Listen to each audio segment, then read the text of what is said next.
Sathya Sai Speaks, Volume 3, Chapter 24. Be Queens. Principal Parvatama has been yearning a long time for this day, when I could come to your college and speak to you. This college, as she said just now, has been in existence for 85 years. And it has educated and sent into various fields of life thousands of women. Bharat, India, is the land where Bha or Brahmavidya, knowledge of Brahman, has attracted the Rati, attachment of its people, where the people have a natural attraction towards spiritual practices, where the call of the infinite is listened to with keenness. This keenness has now declined. It is a great misfortune, and you must see that this keenness is not lost. You should decide that it must be revived, at least in your own hearts. An intellect that is moved only by truth and a consciousness that will not tolerate the impurity of meanness or vice, these are the two prerequisites for the fulfillment of that ideal. This is the wealth, asti, that will make a person a believer in God. Astika. The intellect must investigate as far as it can the fundamental problem: why this birth, whither this life, whence this adventure, what is the effect of human actions on this life and on future lives, etc. Consciousness must dive deep into the divinity that underlies it. Have faith in your own essential divinity. Education that does not confer modesty and wisdom is a sheer waste of precious time. Whatever else you learn or do not learn, equip yourself with the strength that is necessary to be virtuous, to resist temptation and the lures of the objective world. Discrimination is not the cleverness that is given inordinate value today, but the capacity to see things in their proper proportion, to evaluate the temporary and the lasting, the particular and the universal, the shallow and the deep. You must also have the attitude of reverence toward the past, toward the elders who are the repositories of the saintly spiritual wisdom and the experience that you have to acquire. Have also faith. Faith in your own essential divinity, faith in the higher values attainable by earnest practice and the exercise of detachment. Life becomes sweeter with a little dose of denial too. If you get all your desires, it begins to cloy. Deny yourselves many of the things your mind runs after, and you will find that you become tough enough to bear both good fortune and bad. Now, people are apt to go by the appearance rather than the reality of things. Once an ardent devotee of Ganesha used up all his riches to make golden images of that god, as well as of the mouse that is his vehicle, besides an umbrella, a seat, and other appurtenances, all of gold. Later, he fell on evil days, so he had to sell all these loved things. The merchant who offered to purchase them started weighing each item and declaring the price it would fetch. When he said that the Ganesha would fetch as much as the mouse, for both were of equal weight, the man got enraged and complained that he was being let down. Ganesha must fetch more than the mouse. That was because he forgot the reality and attached value to the appearance, form, and the name, and not to the substance. Education is not for mere living. If value is given to the office that a man holds, which is but temporary, as soon as he retires and starts sitting on a bench in the Lal Bagh, a park, people will stop recognizing and saluting him. The schooling that gives only outer polish is just a waste of opportunity. Education is not for mere living. It is for life, a fuller life, a more meaningful life, a more worthwhile life. There is no harm if it is also for gainful employment, but the educated must be aware that existence is not all, that gainful employment is not all. Again, education is not for developing the faculty of argument, criticism, or winning a polemic victory over your opponents, or exhibiting your mastery over language or logic. That study is best that teaches you to conquer this cycle of birth and death, that gives you mental equipoise that will not be affected by the prospect of death, that will not be disturbed by the blessings or blows of fate. That study begins where this study of yours ends. When this material world is studied and analyzed, you realize that it is just a conglomeration of good and bad, and you aspire for something beyond this duality. The light will dawn on you only after you have acquired truth, righteousness, peace, and love. Satya, Dharma, Shanti, and Prema. The root cause is that the basic thing is not known or experienced. How then can lasting peace be achieved? Joy and grief are not brought about by others. When the doctor said to apply this ointment at the place where the scorpion stung his son, the fond father asked the son, "Where did the scorpion sting?" The boy replied, "In that corner," and the father applied the ointment to that spot on the floor. How can the pain disappear? Take the lamp to the place where the darkness is. Joy and grief are not brought about by others. They are emanations from within you. So cure yourself. Do not try to put the blame on others and start plans to cure them. You carry piles of books up and down from your rooms to college and back.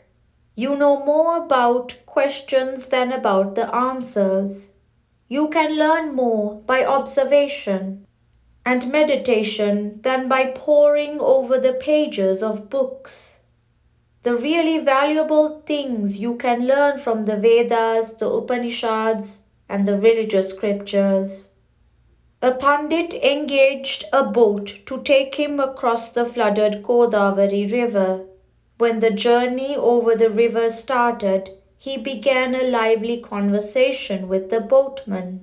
He asked the boatman whether he had any schooling, and when the reply came that he had none, he said sadly, "Alas, a quarter of your life has gone to waste. It is as if you have drowned those years in the Godavari." The Pandit asked the boatman whether he could tell him the time from his watch. The boatman confessed he did not have a watch, nor cared to have one. The Pandit deplored and said, "Half your life has gone into the Godavari." His next question was about newspapers. Did the boatsman read any? What was his favorite paper? The boatsman replied that he did not read any, nor did he care to know the news.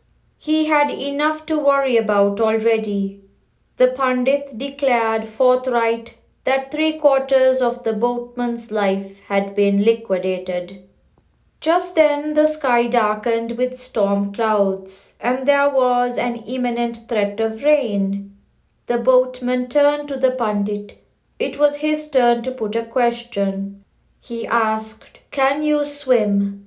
When the frightened passenger confessed he could not, the boatman said, in that case, your entire life is now going to merge in the Godavari.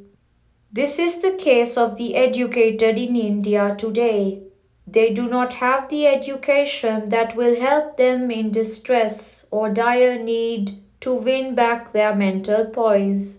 Be prepared for both joy and grief. You are being carried along the flood of material pleasures and lures. How long can you drift like that? When you live in the world of desires, you must be prepared for both joy and grief. If you invite Minister Bhoga, material enjoyment, you must be prepared for the visit along with him of his private secretary, Roga, illness. Invite on the other hand the minister Tyaga, sacrifice, or his colleague Yoga, meditation, and you will be happy to receive their private secretary, Bhoga, enjoyment, who plays a minor role in the presence of his master. Develop a pure and strong character. Real education is not the command over a number of languages.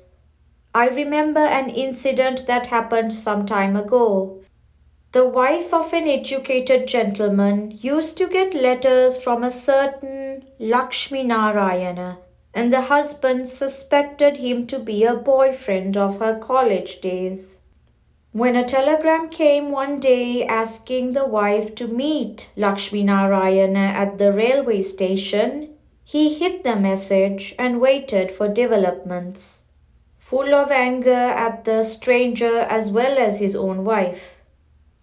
Tragedy was averted when Lakshmi, the college friend, rushed in, disappointed that the wife did not meet her at the station, according to the telegram. It seems she had come to that very town because her husband, Narayana, had been transferred to that place.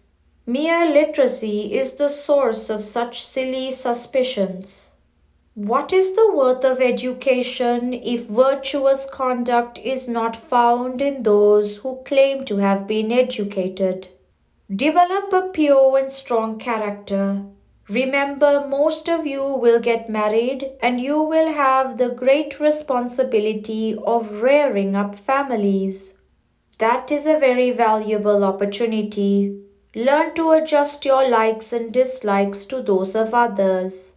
Learn the gentle art of sacrifice and service. Keep in mind when you react angrily against your mother-in-law that a day will come when you too will have daughters-in-law. Try to appreciate their points of view. They may have greater forethought, greater experience, a greater sense of responsibility. They may know more about people and things than you, who are fresh entrants in their household. The family of the husband whom you marry is a good training ground. It is a field of spiritual practice. When you are found fault with, do not fly into a rage. Instead, examine your own conduct and discover the faults in yourselves. Self-examination is the first step to self-improvement and peace.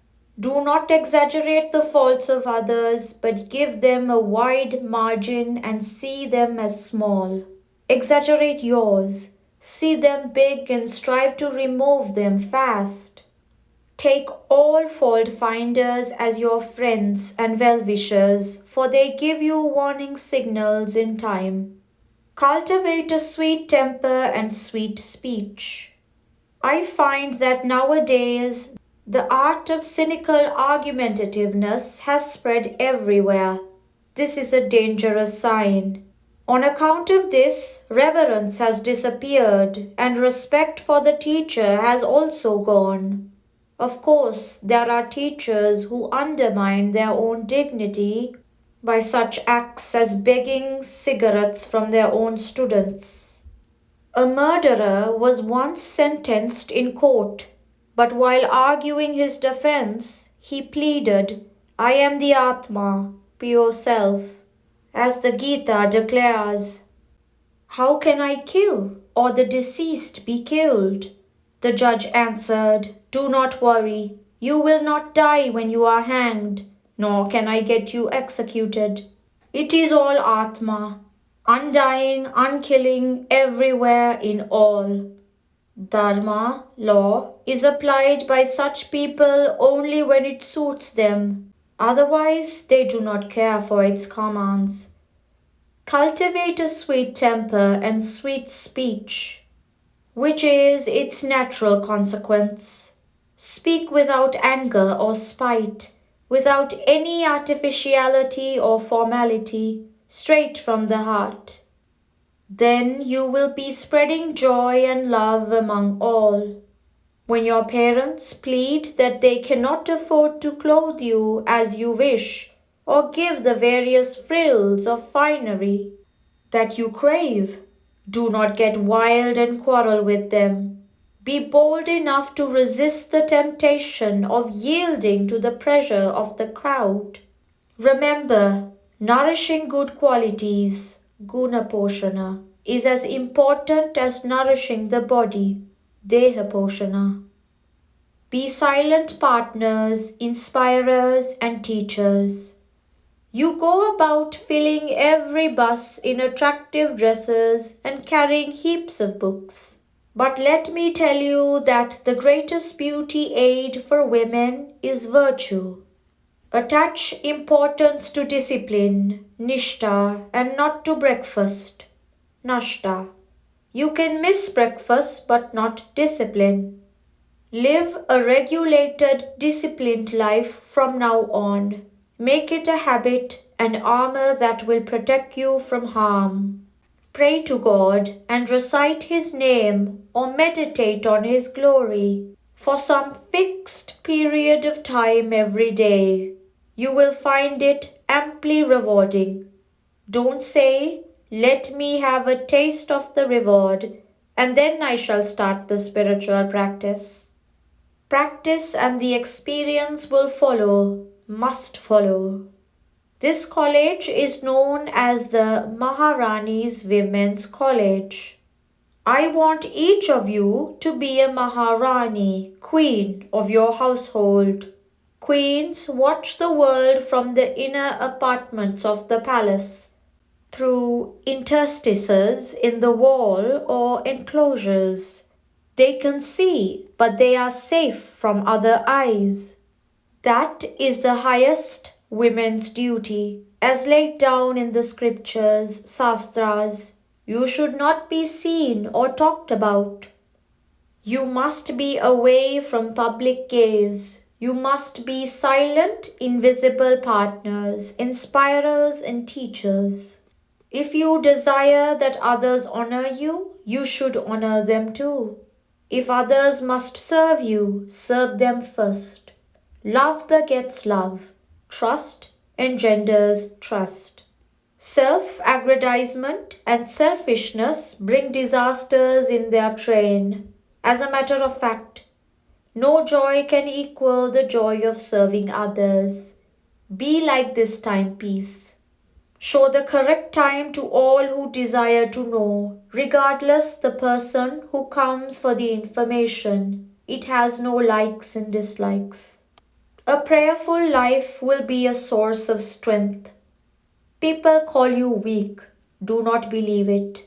Having all these strong points in your favor, intelligence, discipline, spiritual capacity, consciousness of others' excellence, awareness of your faults, eagerness to improve yourself.